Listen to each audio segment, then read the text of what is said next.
Iya, soal perzinahan ya. Sebetulnya apa sih perzinahan yang juga termasuk perkawinannya tidak sesuai dengan undang-undang. Maka kalau seperti yang diinginkan PKS tidak dengan delik aduan, orang-orang yang poligami dan tidak sesuai dengan Undang-Undang 174, yaitu tidak ada syarat-syarat, tidak izin ke pengadilan, dia akan kena perzinahan. Karena itu kita harus hati-hati mengatur sesuatu moralitas di dalam hukum pidana. Dan lagi pula apa gunanya ada pemuka agama, sekolah, kehidupan sosial. Bukankah ranah hukum itu hanya satu saja? Juga ada kaedah kesusilaan, kaedah kesopanan, kaedah agama. Jadi jangan semua dimasukkan dalam hukum positif, apalagi pidana. Persis. Karena nanti eksesnya jadi luar biasa. Ya. Saya menambahkan dari Asvina tadi, dalam RUKUHP tetap kita mempertahankan perzinahan sebagai delik aduan. Jadi tidak bisa kalau itu bukan delik aduan. Ya, Bu Lydia ada yang ingin Anda sanggah? Jadi gini, kalau kita bicara soal yang dibicarakan di dalam KUHP yang rancangan KUHP yang sudah dibicarakan di periode lalu ya Pak Prof Edi ya, yang itu kemudian seharusnya sudah tinggal yang tadi disebut carry over, bukan yang existing yang sekarang. Artinya itu menjadi bagian yang sangat penting yang sudah dibahas. Deliknya memang delik aduan.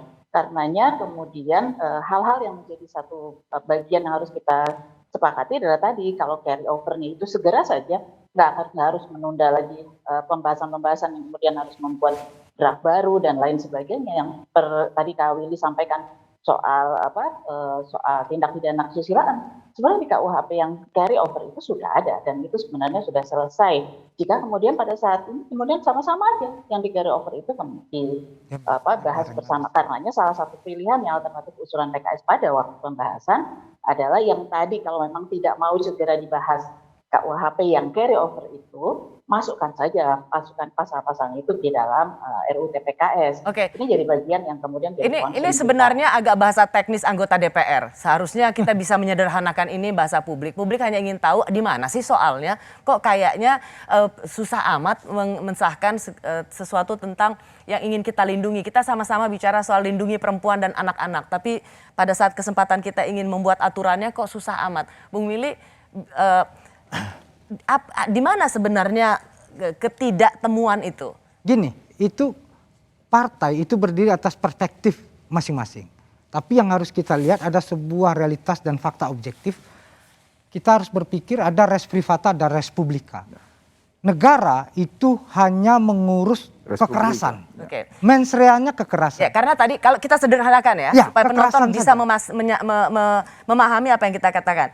Jadi dari sisi PKS misalnya, jangan hanya sekedar kekerasan seksual dengan yang membutuhkan persetujuan atau by consent, tapi perzinahan tadi Asfinawati juga sudah menyebut alasannya dan penyimpangan seksual. Mengapa itu juga tidak diatur? Gini, karena apa? Seksualitas itu adalah puncak dari hak privasi warga negara. Jadi negara tidak perlu mengatur itu? Negara tidak memiliki otoritas untuk mengintervensi itu. Itu satu. Yang kedua, yang kita atur ini sebagai negara pembuat undang-undang ini Rosi adalah kekerasan. Kekerasan itu tidak boleh dimiliki oleh orang per orang dan kelompok. Jadi itulah yang kemudian yang ingin diatur oleh negara. Tindak kekerasan. Sesimpel itu aja sebenarnya. Asfinawati, sedikit saya tambahkan. Anda melihat ini makin tambah kemarin, seharusnya semua sudah bersepakat Desember ini disahkan. Tapi kemudian sama-sama kaget meskipun sebenarnya sudah bisa diduga, udah tahu lah ini pasti gagal lagi. Ini memang salah satunya karena Permendikbud yang by consent tadi. Sehingga ini kemudian dijadikan alasan soal persetujuan dan kemudian dijadikan argumentasi berarti seks bebas bisa dilaksanakan, bisa dibiarkan. Iya, jadi kan sebetulnya betul sekali tadi.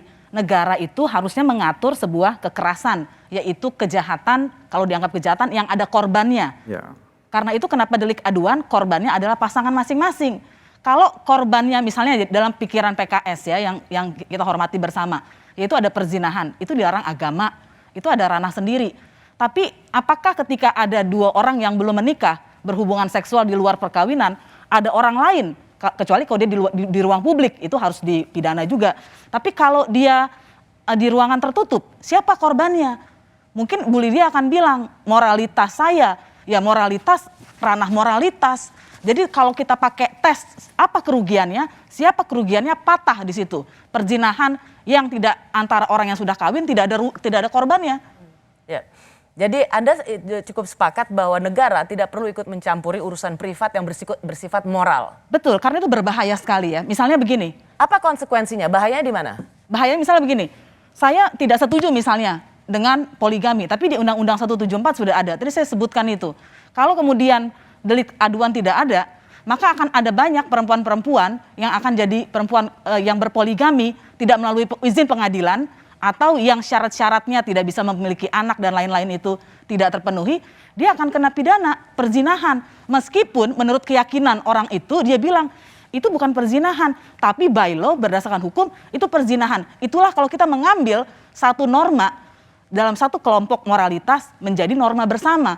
Karena nanti kelompok yang lain akan mengatakan di agama saya, keyakinan saya tidak boleh kawin lebih dari satu, monogami tertutup. Ya. Sehingga yang kawin 2, 3 tetap zina. Buat saya, apakah kita mau mengambil yang itu juga? Kan jangan. Ya, itulah sebabnya mengapa di dalam konteks RUU KUHP kami tetap mempertahankan konsep perzinahan yang lama. Mengapa demikian? Kita harus memahami betul bahwa menyusun kejahatan terhadap kesusilaan dalam suatu kitab undang-undang di negara yang multicultural, multi etnis dan multi religi itu tidak mudah. Baik. Ada win-win solution.